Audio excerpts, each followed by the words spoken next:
வந்துடலாம் வரலாம்.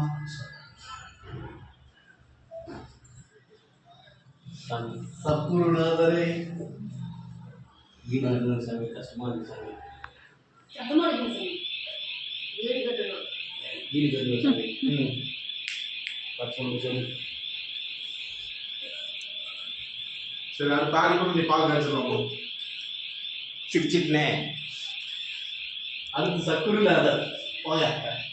அடியர் பங்கார் வருகிறார். பங்காரு அடிவாரே எனக்கு நல்ல வரம் கொடுக்கணும், கையிலேயே அள்ளி கொடுக்கணும், உரம் கொடுப்பீங்கள நல்ல வரமா கொடுக்கணும் சாமி.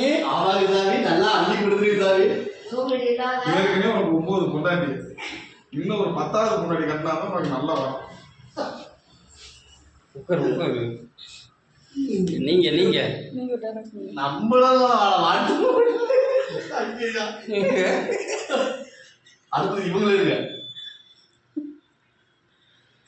ஏன் சாமி பாட்டு கேட்டேன், 10வது பொண்டாட்டி கேட்டேன், நல்லா இருக்கு சொன்னேன். சாமி வரப்புதா இவ்வளோ கஷ்டம் என் இடத்துல வந்துருக்கு சாமி. நான் உங்களுக்கு இடையெல்லாம் தீட்டு விடுறேன், நல்லது 3 நாளாக காப்பாற்றுக்கிறேன் அப்படி சாமி வரப்புட்டாரு. அது ஏற்கனவே 9 பொண்டாட்டி கட்டிருக்காரா இல்லையா? கட்டிருக்காரா இல்லையா? கட்டிருக்காரா இல்லையா? அப்ப 10வது ஒரு பொண்டாட்டி கட்டி சாமி உண்மையை சொல்லிக்கிறது. எத்தனை முன்னாடிமா வந்து எந்த பொண்டாட்டி அவரே சொல்லிட்டீங்க. 9 கட்டி நாசமா போயிடுச்சுன்னா அடுத்து 10வது கட்டினா செட் ஆயிடும். எப்படியும் 9 நாசம் ஆகாதுங்க. 1 ஓடி வர கண்ணு, 2 ராஜா பூசண்டு, 3 முயற்குட்டி வாழு, 4 நாயிட்டு வாழு, 5 அரிசிமாவு கஞ்சி, 6 மலை ஊரு, 7 ஏம்பச்சக்கேடு, 8 மலை தட்டு, 9 தண்ணீர் பட சிவப்பு, 10 பல்லவத்தை புத்து. ஏசாமி 10 பொண்ணு நல்லா இருந்து 10 பொண்ணு நல்லா இருக்கும். 9 பொண்ணு பாவம் செய்யறதானே ஒரு சோறு இல்லாம கிடக்கலாம். அது 9 நல்லது.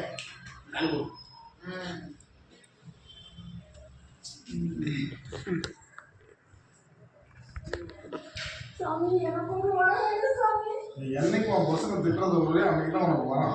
என்ன சாமி சொல்ற? உண்மைதான். சாமி வீட்டுக்கு ரொம்ப தண்ணி போடுறாரு சாமி. உன் டாக்டர் தாங்க முடியாம தண்ணி போடுறாரு. அதெல்லாம் ரொம்ப நான் சைட் அடிக்கிறாரு சாமி. அது அவரோட அழகு. அப்படியா சாமி? அப்போ நீங்களே என்ன கல்யாணம் பண்ணீங்க சாமி? பாவம் செய்யும். அது பாவம் செய்யும்.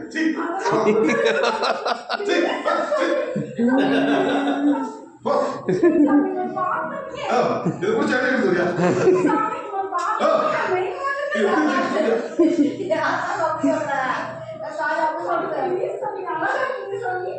மாமா வெளியா? நான் வெளியே போறேன்.